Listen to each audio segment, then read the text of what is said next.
Hello दोस्तों, तो आप लोगों का एक बार फिर से स्वागत है हमारे चैनल में। हम आशा करते हैं आप लोग स्वस्थ होंगे, मस्त होंगे और पढ़ाई लिखाई में व्यस्त होंगे और आप लोगों की पढ़ाई लिखाई भी जबरदस्त चल रही होगी।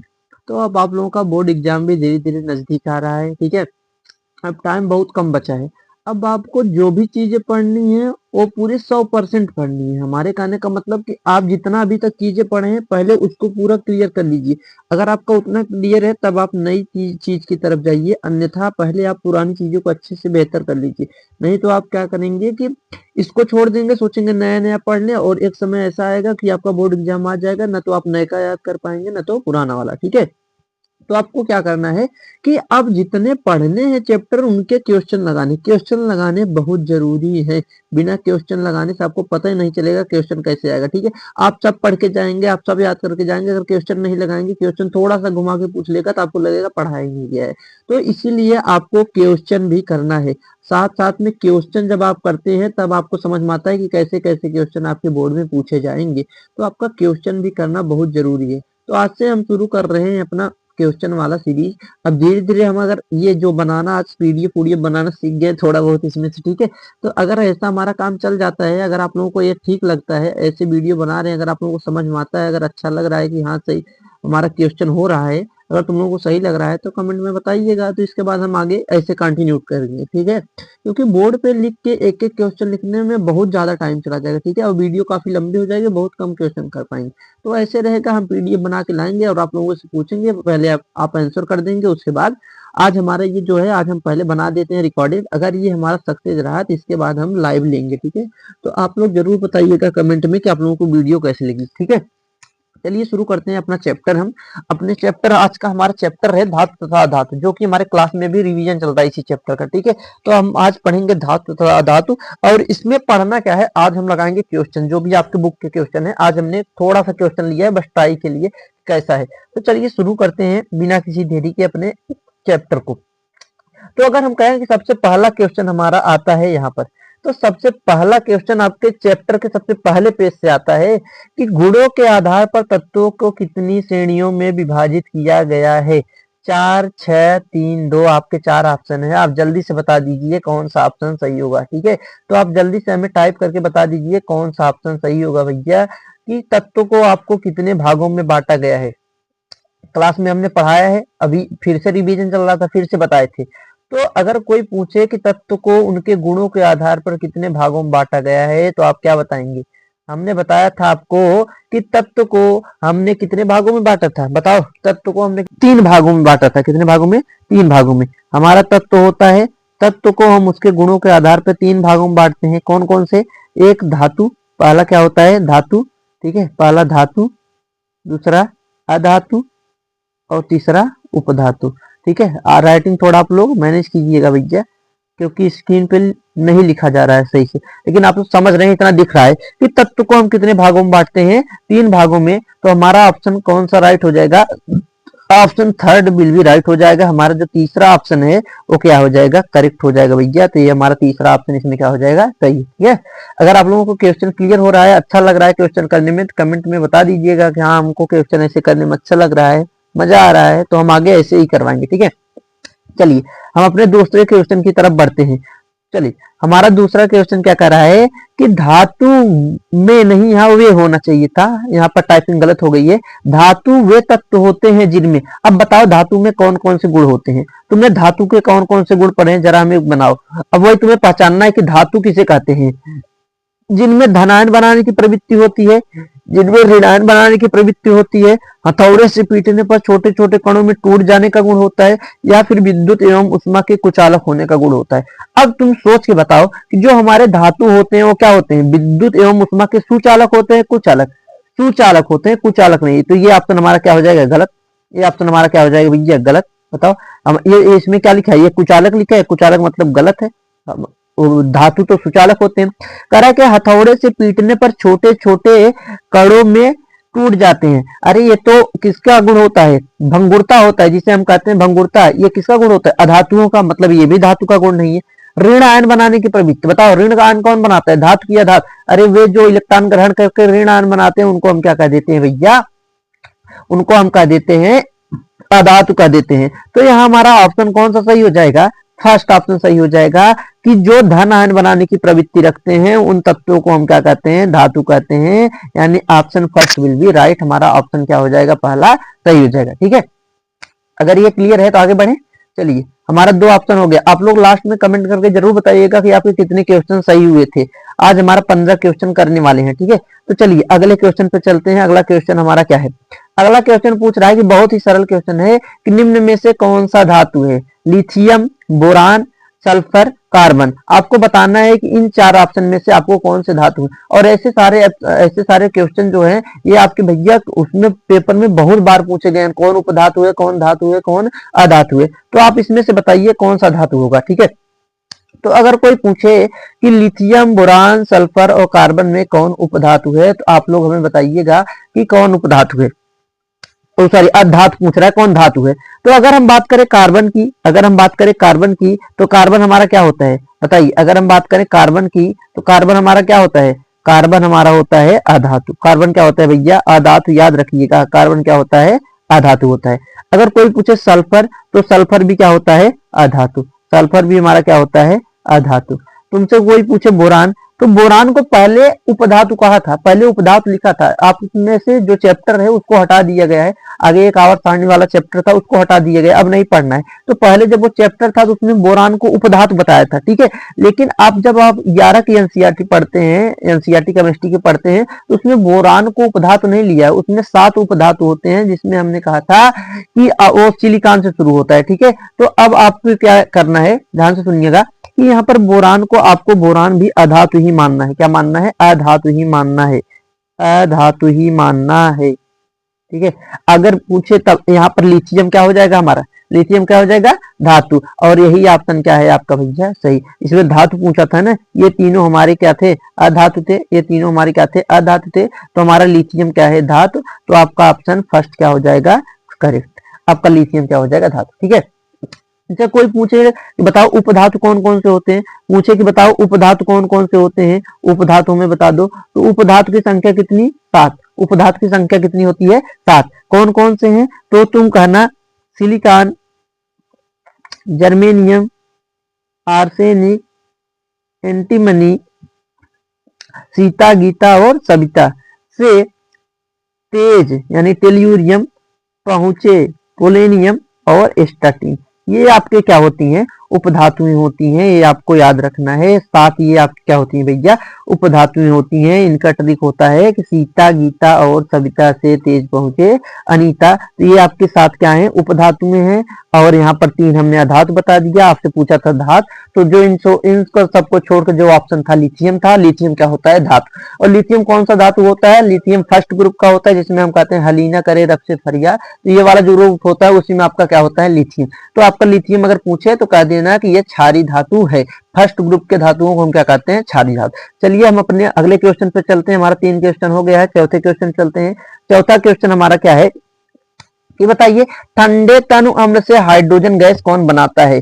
अब ठंडे तनु अम्ल से हाइड्रोजन गैस कौन बनाता है, ये क्वेश्चन आप तभी कर पाएंगे जब आपको वैद्युत रासायनिक श्रेणी याद होगी। ठीक है, अब उसमें हमने बताया था कि जो रासायनिक श्रेणी में जो तत्व हाइड्रोजन के ऊपर स्थित होते हैं वो अम्ल से हाइड्रोजन गैस बनाते हैं, जो अम्ल से हाइड्रोजन से नीचे स्थित होते हैं वो नहीं बनाते हैं। ठीक है, अगर आपने अभी तक वैद्युत रासायनिक श्रेणी क्लास में हमने एक बार पढ़ाया है, लेकिन रिवीजन के तौर पे नहीं बताया है। तो अगर रिवीजन करवाने में हम बताएंगे आपको, तो वहां पर एक आपको श्रेणी याद करनी होगी जिसे हम कहते हैं वैद्युत रासायनिक श्रेणी। क्या कहते हैं, वैद्युत रासायनिक श्रेणी। अब वैद्युत रासायनिक श्रेणी क्या होती है, तो वैद्युत रासायनिक श्रेणी में आपको याद रखना है कि कुछ तत्वों की श्रेणी होती है जिनमें हमें याद रखना होता है। अब वैद्युत रासायनिक श्रेणी होती क्या है, तो आपको जब आपने देखा होगा, हमने जब आपको पढ़ाया था पूरे क्लास में जब पढ़ाया था, तो हमने वहां पर आपको पढ़ाया था कि वैद्युत रासायनिक श्रेणी किसे कहते हैं। जब धातुओं को या तत्वों को उनकी क्रियाशीलता के आधार पर रखा जाता है तो एक श्रेणी बनती है जिसे हम क्या कहते हैं, वैद्युत रासायनिक श्रेणी। तो वैद्युत रासायनिक श्रेणी में हमने कहा था सबसे पहले सबसे ऊपर क्या होता है, पोटेशियम, फिर सोडियम, फिर मैग्नीशियम, सॉरी कैल्शियम, फिर क्या होता है भैया, कैल्शियम, फिर मैग्नीशियम, और फिर आपका एल्युमिनियम, फिर क्या होता है, जिंक। फिर उसके नीचे चलिएगा, जिंक के नीचे क्या होता है, आयरन, फिर उसके नीचे एशियन यानी टीन आपका, उसके बाद लेड, फिर क्या आता है आपका हाइड्रोजन, उसके बाद कॉपर, उसके बाद मरकरी, फिर उसके नीचे क्या आती है आपका चांदी, और सबसे नीचे क्या होती है सोना। तो यानी सबसे ऊपर जो धातु होगी यानी पोटेशियम जो है इसमें ये सबसे ज्यादा क्रियाशील है। इसमें जो धातु ऊपर होगी वो ज्यादा क्रियाशील होगी, जो धातु कम नीचे होगी वो कम क्रियाशील होगी।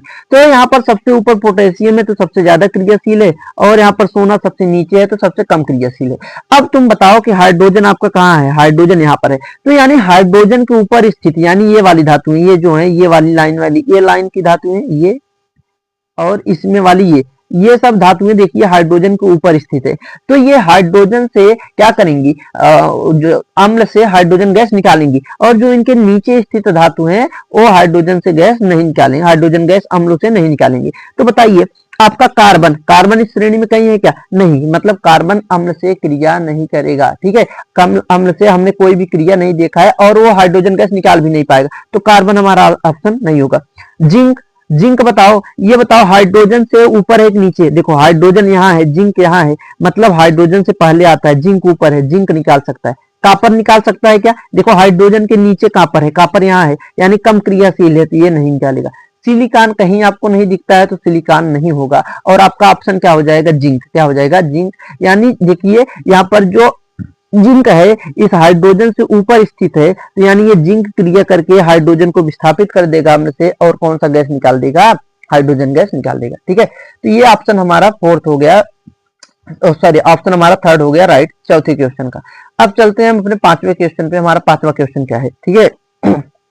चलिए पांचवा क्वेश्चन पूछ रहा है, देखिए हमने जो आपको बहुत बार क्लास में रटाया है और आपको ये याद ही कर लेना है भैया, क्योंकि ये बोर्ड में बहुत बार पूछा गया, डायरेक्ट क्वेश्चन पूछा गया है कि वह धातु बताइए जो सामान्य ताप पे द्रव अवस्था में होती है। तो हम बता देंगे कि जो मरकरी होती है जिसे हम हाइड्रागायरम कहते हैं, इसके साथ आप सूत्र भी याद रखिएगा कि जो मरकरी का सूत्र होता है वो क्या होता है भैया। अगर कोई पूछ ले कि तुमसे मरकरी का सूत्र बता दो, तो मरकरी का सूत्र क्या होता है, Hg, उसको हम किससे लिखते हैं, Hg से।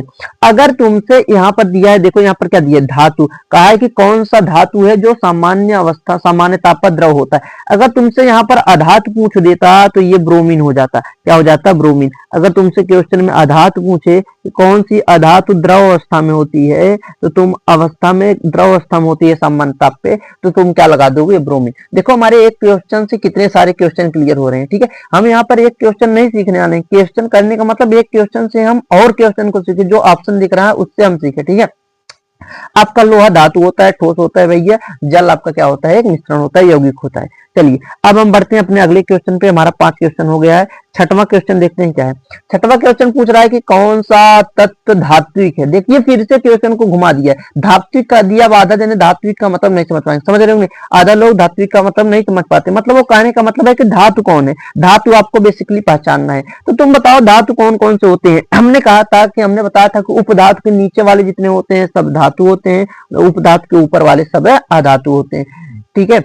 और बताइए, तो अगर हम कह दें कि यहाँ पर सल्फर आपका क्या है, सल्फर अगर पूछे कि सल्फर क्या है, सल्फर अधातु होता है। सल्फर क्या होता है भैया, अधातु होता है, यानी सल्फर आपका नहीं होगा। लिथियम, लिथियम आपका धातु है, लिथियम धातु है। आपका फास्फोरस अधातु होता है, हीलियम आपका अधातु होता है। तो आपसे पूछा क्या है, आपसे पूछा है कि हमें बता दीजिए आप कि ये धातु कौन सा होता है। तो धातु आपका क्या होता है, लिथियम। अभी हमने पीछे क्वेश्चन किया था, तो लिथियम आपका क्या होता है, धातु होता है, याद रखिएगा। फास्फोरस, हीलियम, सल्फर ये सब क्या होते हैं, अधातु होते हैं, ठीक है। चलिए हम अपने अगले क्वेश्चन पे चलते हैं, हमारा 7 क्वेश्चन हो गया है। अगला क्वेश्चन 8वां देखते हैं। 8वां क्वेश्चन क्या है हमारा, 8वां क्वेश्चन हम पढ़ते हैं, सॉरी 6 क्वेश्चन कर लिए क्या, सॉरी 6 क्वेश्चन हमने कर लिया, 7वां क्वेश्चन करना है, ठीक है। चलिए 7वां क्वेश्चन आपको करना है। तो जरा बताओ क्या पूछ रहा है कि कॉपर, एल्युमिनियम, सिल्वर, आयरन में विद्युत का सर्वश्रेष्ठ सुचालक कौन सी धातु होती है। बताओ, हमने आपको क्लास में कई दफा बता चुका है कि कौन सबसे अच्छा चालक होता है और कौन उससे कम, फिर उससे कम क्यों होता है। हमने ये भी बताया था, याद करिए, कि सबसे अच्छा ये होता है। तो आप लोगों ने कहा था कि क्यों इसके तार यूज नहीं किए थे, तो हमने कहा कि इसको अगर यूज करेंगे तो लोग काट के उठा ले जाएंगे तो आपका ज्यादा नुकसान हो सकता है। तो आपको समझ में आ रहा होगा कि कौन सबसे अच्छा चालक होता है। तो हमने कहा था भैया कि सबसे अच्छा चालक कौन होता है, सिल्वर होता है, फिर कॉपर होता है और फिर क्या होता है, एल्यूमिनियम होता है। अगर यहाँ पर क्रम लिखेंगे तो आयरन सबसे लास्ट में चला जाएगा, ठीक है। तो यहाँ पर आप हम बताइए कि सबसे अच्छा चालक कौन सा होता है, सिल्वर होता है। कौन सा होता है, सिल्वर। भैया आयरन, लोहा आपका नहीं होता है, लोहा आपका ऑप्शन सही नहीं होगा, ठीक है, लोहा आपका नहीं होगा। और सबसे अच्छा चालक पूछ रहा है तो सबसे अच्छा चालक आपका कौन हो जाएगा, एजी हो जाएगा। और पूछे एजी मतलब अर्जेंटम, अर्जेंटम को ही कहते हैं हम सिल्वर। अगर तुमसे कोई पूछे कि बताओ हमें कि इससे सिल्वर से कम कोई होता है, तो सिल्वर से कम होता है आपका कॉपर, कॉपर के बाद क्या होता है फिर एल्युमिनियम, ठीक है। तो अब सोने का, चांदी अच्छा चालक होता है, तो चांदी के हम तार यूज नहीं कर सकते क्योंकि भाई ये महंगा है, तो इसीलिए हम कॉपर और इसका उपयोग अपने घरों में यूज करते हैं। और आपके एनसीईआरटी में भी लिखा है कि इन तारों के ऊपर पीवीसी पाइप लगा देते हैं ताकि हमको करंट ना लगे। तो तुमसे पूछा है कि सबसे अच्छा चालक कौन है, सर्वश्रेष्ठ चालक क्या है, तो लोहा आपका होगा नहीं, एल्युमिनियम, कॉपर चालक तो है लेकिन सर्वश्रेष्ठ नहीं है। सर्वश्रेष्ठ मतलब सबसे अच्छा चालक किसमें होता है, तो सबसे अच्छा चालन आपके चांदी में होता है, यानी अर्जेंटम में होता है, सिल्वर में होता है, ठीक है। आपका 7 क्वेश्चन क्लियर हो गया। आप लोग फटाफट टाइप कर दीजिए आप लोगों के कितने क्वेश्चन सही हुए, 7 में से कितने क्वेश्चन सही हुए कमेंट में बताइए। चलिए तब तक हम बढ़ते हैं अपने अगले क्वेश्चन पे। हमारा 8वां क्वेश्चन आ गया। 8वां क्वेश्चन पूछ रहा है कि निम्नलिखित धातुओं में से सर्वाधिक आघातवर्धनी धातु बताइए। बताइए सबसे ज्यादा आघातवर्धनी धातु कौन है, समझ रहे हो। आघातवर्धनी का मतलब ऐसा कौन सी धातु है जिसे हम पीट के एकदम पतला बना दे। सबसे पतला पतला पन्नी किसका बना, हमने बताया था कि आप एक ऐसी धातु होती है जिसको हम पीट के एकदम पतली पन्नी बना देता है और उस पन्नी को हम खाने में भी यूज करते हैं। जैसे हमारा होता है ना मिठाई में लगा होता है ऊपर ऊपर, जिसे हम कहते हैं सिल्वर फाइल, गोल्ड फाइल कहते हैं ना। तो अपने हमने कहा था कि आघातवर्धनीयता का गुण किनमें होता है, धातुओं में। आघातवर्धनीयता का मतलब क्या होता है जरा समझिएगा। आघातवर्धनीयता का मतलब क्या होता है, आघातवर्धनीयता का मतलब होता है कि धातुओं को क्या, किसको, धातुओं को जब आप पीटते हैं, क्या करते हैं भैया, पीटते हैं, तो पीटने पर वो क्या हो जाती हैं, फैल जाती हैं। क्या हो जाती हैं, फैल जाती हैं। तो जब धातुओं को हम पीटते हैं तो धातुएं हमारे फैल जाती हैं। धातुओं के इसी गुण को हम क्या कहते हैं भैया, आघातवर्धनीयता कहते हैं। तो आप बताइए सबसे ज्यादा हम किस धातु को पीट सकते हैं, सबसे ज्यादा किस धातु को पीट सकते हैं। तो हमने बताया था कि इसमें आपका जो होता है सबसे ज्यादा, अगर पूछे तो सबसे ज्यादा आघातवर्धनीयता का गुण आपके सोना में होता है। किसमें होता है, सोना में होता है। सोने के हम क्या कर सकते हैं, आप लोग याद रखिएगा कि इसको हम इतना पतला कर सकते हैं, इतना पतला कर सकते हैं कि इसकी 0.003 0.003 mm इतनी पतली व्यास का हम पन्नी बना सकते हैं। आप लोग देखते हैं कभी कभी आप मिठाई की दुकान पे जाते हैं तो वहां पर मिठाइयों के ऊपर सिल्वर फॉइल लगी होती है, गोल्ड फॉइल लगी होती है, उससे हम आराम से खा लेते हैं, कोई दिक्कत नहीं होती। तो वो सोने, सही बात है कि वो सोने से ही बनाई जाती है, ठीक है। तो इससे हम इतने पतले व्यास के पन्नी को बना सकते हैं, इतनी पतली पन्नी बना सकते हैं, ठीक है। आपका सोडियम में इतना ज्यादा आघातवर्धनीयता नहीं होता है, मैग्नीशियम में भी नहीं होता है, आयरन में होता है, लोहे में होता है, ठीक है, लोहे में होता है। अगर हम बात करें आघातवर्धनीयता के अपवाद कौन होते हैं, तो आपका जिंक क्या हो गया भैया, आपका अपवाद हो गया। मरकरी आपका क्या हो गया, अपवाद हो गया। इसके क्या है, ये अपवाद है क्योंकि इनको हम पीटने पर ये फैलते नहीं। चलिए देखिए एक क्वेश्चन से हमारे कितने क्वेश्चन क्लियर हुए। अपवाद हमने बता दिया, आघातवर्धनीयता का गुण बता दिया, हमने बता दिया कि सोना क्या होता है। तो आपका आयरन होगा नहीं, सोडियम होगा नहीं, मैग्नीशियम होगा नहीं। ऑप्शन बिल भी आपका 4th आंसर राइट हो जाएगा, ठीक है। चलिए हम अगले क्वेश्चन पे चलते हैं। हमारा 9 क्वेश्चन पूरा, 8 क्वेश्चन हमने कर लिया है, 9वें क्वेश्चन पे चलते हैं। 9वां क्वेश्चन पूछ रहा है कि धातुओं को पतले तारों में खींचने की क्षमता को क्या कहते हैं। जल्दी जल्दी टाइप करो कमेंट में, इस गुण को हम क्या कहते हैं। हम धातु होती है, धातु को उसको खींचते हैं तो तार बन जाता है। तो बताइए हम किसे कहते हैं, मतलब धातुओं के खींचने की जो क्षमता होती है तारों के रूप में बदलने की, उस क्षमता को हम क्या कहते हैं, उसको हम क्या सुचालकता कहते हैं। जरा बताइएगा, उसको हम सुचालकता कहते हैं भैया।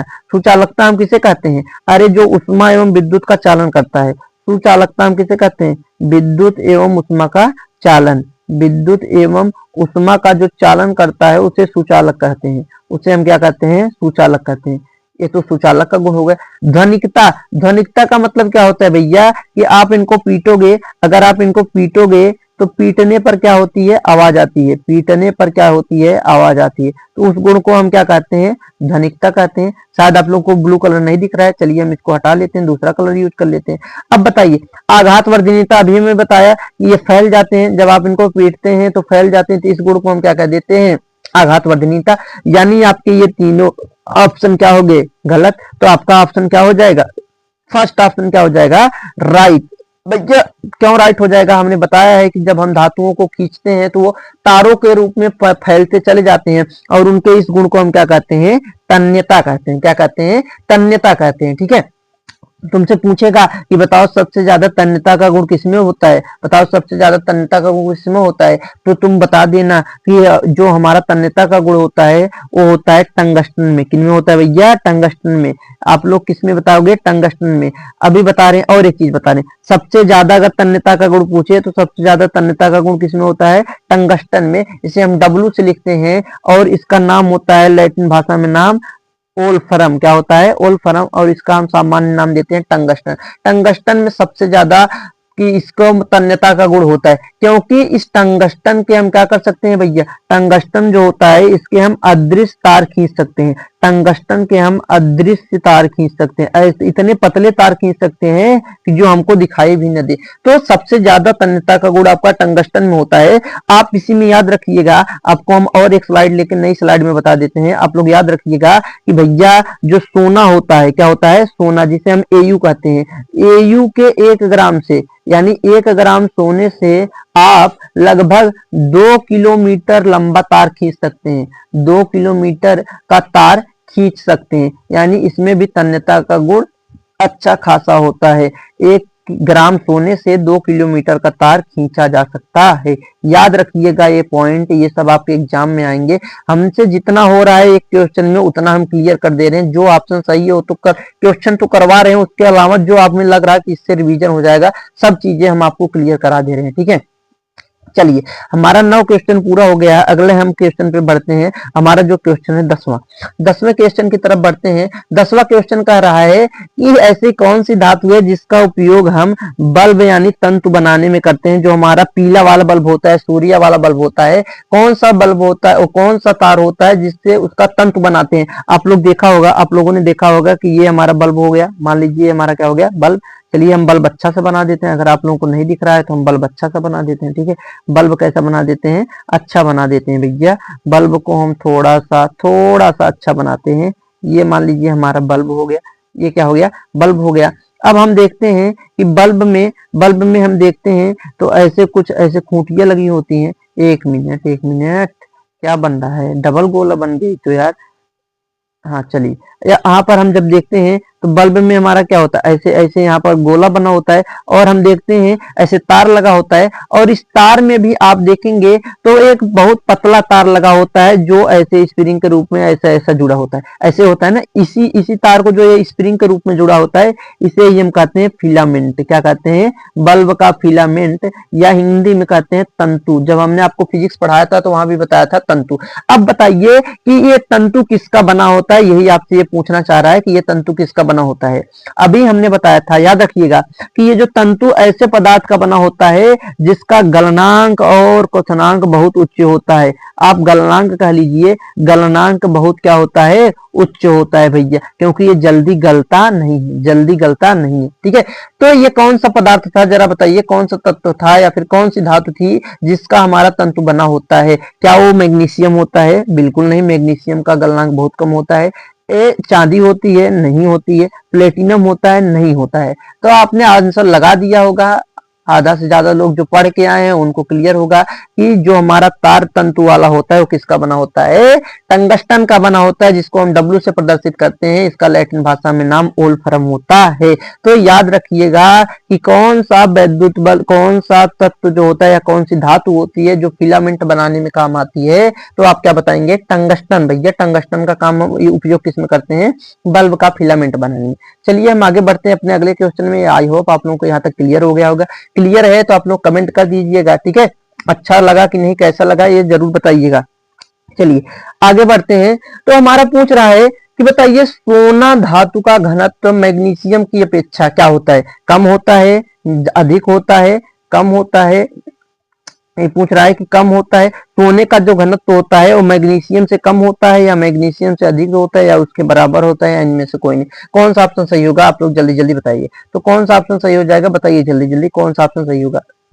तो हमने कहा कि आप लोगों ने पढ़ा होगा कि जो सोने का घनत्व होता है कितना होता है। आपको अब एक एक पॉइंट याद रखना है, जितना बताए याद करते चलिएगा कि जो सोने का घनत्व होता है, अगर तुमसे पूछे कि कोई सोने का घनत्व कितना होता है तो तुम बताओ सोने का घनत्व होता है, तुम कह देना कि सोने का घनत्व होता है कितना, 19.6। कितना भैया, 19.6 ग्राम पर सीसी। ग्राम पर सीसी। अच्छा ग्राम पर सीसी क्या होता है तुम लोगों को पता है? जो ग्राम पर सीसी होता है ना, जो ग्राम पर सीसी होता है घनत्व का मात्रक होता है। तो सोने का कितना होता है, 19.3 ग्राम पर सीसी, या सीसी को हम कहते हैं सेंटीमीटर क्यूब। और आपका जो क्या होता है मैग्नीशियम, मैग्नीशियम पूछा है ना, तो जो आपका मैग्नीशियम होता है, मैग्नीशियम का घनत्व होता है 1.76 ग्राम पर सेंटीमीटर क्यूब। अब बताओ तुम किसका ज्यादा है, सोने का ज्यादा है कि मैग्नीशियम का? तुमसे कहा कि बताओ सोने धातु का घनत्व मैग्नीशियम की अपेक्षा क्या होता है, ज्यादा की कम? तो आप लोगों को साफ साफ दिख रहा होगा कि जो हमारा मैग्नीशियम है उसका घनत्व कम है, सोने का घनत्व ज्यादा। इसका 19.3 है और इसका 1.76 ग्राम पर सीसी है। तो जिसका घनत्व ज्यादा होता है, देखो जो घनत्व होता है ना, याद रखिएगा, बता दे, जो घनत्व होता है भैया, एक मिनट बता दे रहे हैं आपको, जो आपका घनत्व होता है, घनत्व डायरेक्टली समानुपाती होता है द्रव्यमान की। किसके? द्रव्यमान। यानी जिसका घनत्व ज्यादा होगा उसका द्रव्यमान भी ज्यादा होगा, तो यानी आपका वो भारी भी होगा। तो आपका इसका भार भी ज्यादा होता है, इसका घनत्व भी ज्यादा होता है। अगर इसका घनत्व कम है तो इसका भार भी कम होगा। तो पूछा था कि बताइए सोने का घनत्व मैग्नीशियम की तुलना में ज्यादा होता है कि कम होता है, तो हमने कहा कि ऑप्शन हमारा कौन सा हो जाएगा, option will be second right हो जाएगा, क्योंकि अधिक होता है, सोने का मैग्नीशियम की अपेक्षा अधिक होता है। आप लोग याद रखिएगा। चलिए हम अपने क्वेश्चन की अगले पे बढ़ते हैं। अगला क्वेश्चन हमारा क्या है, अगला क्वेश्चन है 12 नंबर। 12 नंबर का रहा है कि एल्युमिनियम, जो एल्युमिनियम धातु होती है उसका उपयोग हम बर्तन बनाने में करते हैं, तो बर्तन बनाने के लिए क्यों करते हैं? जरा देखिए क्वेश्चन क्या पूछ रहा है, जो आपका एल्युमिनियम धातु होता है उसका उपयोग हम बर्तन बनाने में करते हैं, क्यों करते हैं, उसका कारण बताइए, क्यों करते हैं, आखिर क्यों? उसका पहला ऑप्शन दिया है, पहला ऑप्शन क्या दिया है, पहला ऑप्शन दिया है इसमें कि उसमें चालकता के कारण करते हैं, विद्युत चालकता के कारण करते हैं, उच्च गलनांक के कारण करते हैं, तन्यता के। अब आपने इसमें ऑप्शन देखिए, पहला है पहला और दूसरा, फिर दूसरा ऑप्शन है पहला और तीसरा, सी वाला ऑप्शन है क्या है, तीसरा, दूसरा तीसरा, और डी ऑप्शन है पहला चौथा। तो आप लोग जरा बताइए सोच के कौन कौन सा गुण ऐसा होता है जिसके कारण हम उसका उपयोग बर्तन बनाने में करते हैं। किसमें करते हैं भैया? बर्तन बनाने में करते हैं। तो आप लोग बताइए, तब तक हम इसको साफ कर देते हैं, इरेज कर दिए। चलिए बताइए क्या होगा। पहला नंबर तो यहाँ में विद्युत चालकता से कोई मतलब नहीं है भैया, वो विद्युत चालकता होगा तो उससे हमें, उसमें क्या मतलब है, बर्तन बना रहे हैं तो उसमें उष्मा की चालकता होनी चाहिए, यानी वो उष्मा का अच्छा सुचालक होता है, इसीलिए करते हैं। ठीक है, और क्या करता है, गलनांक। कुछ गलनांक याद रखिएगा, अरे भाई जिसका गलनांक कम होगा, पता लगा तुम 50 डिग्री वाले का बर्तन बना दिए और चूल्हे पर तुम्हारा पानी उबला नहीं, बर्तन नहीं तुम्हारा उबल गया, समझ रहे हो कि नहीं? कम गलनांक रहेगा तो तुम्हारे पानी उबलने से पहले तुम्हारा बर्तन ही पिघल जाएगा, यानी उसका गलनांक भी उच्च होना चाहिए। तो आपका गलनांक उच्च होना चाहिए भाई, तन्यता से हमें कोई मतलब यहाँ पर है नहीं। तो आपका ऑप्शन कौन कौन सा सही हो जाएगा, एक तो उसमें चालकता हो जाएगा यानी पहला, और एक क्या हो जाएगा, उच्च गलनांक। तो एल्युमिनियम का हम उपयोग बर्तन बनाने में करते हैं, क्यों करते हैं, क्योंकि इसका गलनांक ज्यादा होता है, इसका गलनांक ज्यादा होता है जिससे जल्दी गलता नहीं है, और दूसरा नंबर ये उष्मा का अच्छा चालक होता है। तो आपका ऑप्शन कौन सा हो जाएगा, पहला तो उसमें चालकता है और उच्च गलनांक है, यानी पहला और तीसरा, यानी आपका option B will be right हो जाएगा, यानी ऑप्शन बी आपका करेक्ट हो जाएगा, पहला और तीसरा। ठीक है, यहाँ तक क्लियर है। तो हम आगे बढ़ते हैं अपने अगले क्वेश्चन की तरफ। सेकंड लास्ट क्वेश्चन जो हमारा है वो है, सेकंड लास्ट का मतलब ये अंतिम दूसरा क्वेश्चन है, इसके बाद एक क्वेश्चन और है, इसके बाद हम अपनी वीडियो कर लेंगे खत्म। ठीक है, तो ये हमारा क्वेश्चन 13 वाला नंबर क्या कर रहा है कि निम्न में से कौन सी धातु ठंडे जल के साथ हाइड्रोजन गैस निकालेगी। फिर से वही सवाल आ गया है भैया। यहाँ पर आप लोग देख लीजिएगा, यहाँ पर आप लोग देख लीजिएगा कि पूछ रहा है कि सबसे ज्यादा क्रियाशील धातु कौन सी है। आपसे यही पूछ रहा है, आपसे यही पूछ रहा है कि सबसे ज्यादा क्रियाशील धातु कौन सी होगी। तो चलिए हम अपना देख लेते हैं। यहाँ पर हमने बताया था सबसे ज्यादा क्रियाशील धातु कौन होती है, तो हमने यहाँ पर बताया था सबसे ज्यादा क्रियाशील कौन होती है, पोटेशियम होती है। उसके बाद सबसे कम क्रियाशील कौन होती है, सोना होती है। हाइड्रोजन के नीचे कॉपर आता है, यानी ये हाइड्रोजन गैस निकालेगा नहीं, मरकरी नहीं निकालेगा, और चांदी भी आपका हाइड्रोजन गैस नहीं निकाल पाएगा। तो सबसे ज्यादा क्रियाशील जो होगा वही निकालेगा। तो चलिए हम अपने क्वेश्चन पे देखते हैं। तो हमारा क्वेश्चन क्या है, हमारा क्वेश्चन है कि कौन सी ठंडे जल के साथ हाइड्रोजन गैस निकालेगी। तो भैया ये बताओ कि ठंडे जल के साथ कौन, ये तांबा निकालेगा। तांबा तो नीचे होता है, कॉपर हाइड्रोजन के नीचे होता है, ये तो होगा नहीं। सोना भी नीचे होता है, ये भी हाइड्रोजन गैस नहीं निकाल पाएगा। क्या हमारा एल्युमिनियम निकाल पाएगा, जी नहीं, एल्युमिनियम भी नहीं, एल्युमिनियम क्रिया नहीं करेगा ठंडे जल से। अब बताइए बच क्या गया हमारा ऑप्शन, फोर्थ बच गया पोटेशियम। क्या हो जाएगा, सही आंसर हो जाएगा। पोटेशियम आपका क्या हो जाएगा, सही आंसर हो जाएगा। इसको भी हम बंद कर देते हैं, पोटेशियम को बंद कर देते हैं, क्योंकि हमारा option C will be right हो जाएगा भैया। ये बहुत ज्यादा क्रियाशील होता है। हमने कहा था कि सोडियम और पोटेशियम, कौन कौन से, सोडियम और पोटेशियम, यानी सोडियम, पोटेशियम और सोडियम, ये सबसे ज्यादा क्रियाशील धातुएं होती हैं। ये जल के संपर्क में, वातावरण के वायु के संपर्क में आएंगे तो इनमें तुरंत क्या हो जाता है, आग लग जाती है। ठीक है, आपका सोडियम को इसीलिए कहाँ रखा जाता है, केरोसिन ऑयल में, जिसे हम कहते हैं मिट्टी का तेल। किसमें भैया, मिट्टी के तेल में रखा जाता है भर के। ठीक है, तो सोडियम को याद रखिएगा, मिट्टी के तेल में रखा जाता है, क्योंकि ये बहुत ज्यादा क्रियाशील होते हैं, इसीलिए, ताकि ये क्रिया न कर लें, इसीलिए इनको कहाँ रखा जाता है भैया, मिट्टी के तेल में। तो आपका ऑप्शन कौन सा सही हो जाएगा, आपका ऑप्शन सही हो जाएगा सी, पोटेशियम। ठीक है, चलिए अगला हमारा आज का लास्ट क्वेश्चन है। आप लोग जल्दी से टाइप कर दीजिए इसका आंसर। क्या पूछ रहा है कि निम्न में से कौन सी धातु जल के साथ सामान्य ताप पे क्रिया करेगी। लो फिर से क्वेश्चन जस्ट अभी बता के आए हैं भैया, मैग्नीशियम सामान्य ताप पे नहीं करेगी, एल्युमिनियम भी सामान्य ताप पे जल से क्रिया नहीं करता है, कॉपर भी आपका नहीं करता है। सबसे ज्यादा क्रियाशील धातु आपकी सोडियम होती है, और सोडियम ही आपकी क्या करेगी भैया, जल से क्रिया करेगी। ये ऑप्शन क्या हो जाएगा, राइट हो जाएगा। यानी सोडियम आपका आंसर जो है ये एकदम करेक्ट हो जाएगा। तो आपका option B will be right, यानी सोडियम आपका राइट हो जाएगा। ये ज्यादा क्रियाशील होता है, जल से क्रिया कर लेता है। आप इसको पानी में डालेंगे ये ब्लास्ट कर जाता है। ठीक है, तो ये रहे आज के हमारे 15 क्वेश्चन जो हमने करा दिए हैं, जो आपके एग्जाम बेसिस से काफी अच्छे क्वेश्चन थे, जो हमने चुन चुन के लाया था, इसलिए जो आपके एग्जाम में आएंगे वही लाए थे। ठीक है, तो ये हमारा आज का लास्ट क्वेश्चन हो गया। इसके बाद हम क्या करेंगे भैया, ठीक है, इसके बाद हमारा ये है लास्ट क्वेश्चन हो गया। अब हम आपको देंगे धन्यवाद वीडियो पूरा देखने के लिए। ठीक है, तो हमने आपको कह दिया कि भैया हम आपका धन्यवाद भी कर देते हैं, आपका हम क्या कर देते हैं, धन्यवाद भी कर देते हैं। और आप लोग वीडियो को लाइक एंड शेयर जरूर कीजिएगा, और कमेंट में जरूर बताइएगा कि आपको वीडियो कैसे लगी। ठीक है, आप लोग हमें ये जरूर बताइएगा कि वीडियो आपको कैसे लगी। अगर अच्छी लगी, अगर आप लोग चाहते हैं भैया कि अगर ऐसे वीडियो आती रहे, तो हम क्या करेंगे, आपके मतलब आगे बना देंगे जैसा आप लोग कहोगे। अगर आप लोगों को अच्छा लग रहा है वीडियो, अगर क्वेश्चन करने में मजा आ रहा है, तो आप लोग बताइएगा कि हाँ अच्छा लगा, हमें क्वेश्चन करने में मजा आ रहा है, ऐसे लग रहा है कि हमारा क्वेश्चन पूरा हो जाएगा, तो हम आगे करवाएंगे। आप लोग आए, वीडियो को देखे, इसीलिए आपका थैंक यू। और आज जाइए, सो जाइए। रात के कितने बज रहे हैं, 11 बजने वाले हैं, तब हमने इस वीडियो को शूट किया है। ठीक है भैया, तो अब आप लोग जाइए, आराम से सो जाइए। आपको टेंशन नहीं लेनी, रोज आपके क्वेश्चन हो जाएंगे। ठीक है, रोज आपके क्वेश्चन हो जाएंगे, ऐसे 10 12 15 क्वेश्चन रोज रोज हम करेंगे। Good night, good night, bye bye, bye bye. चलिए ठीक है।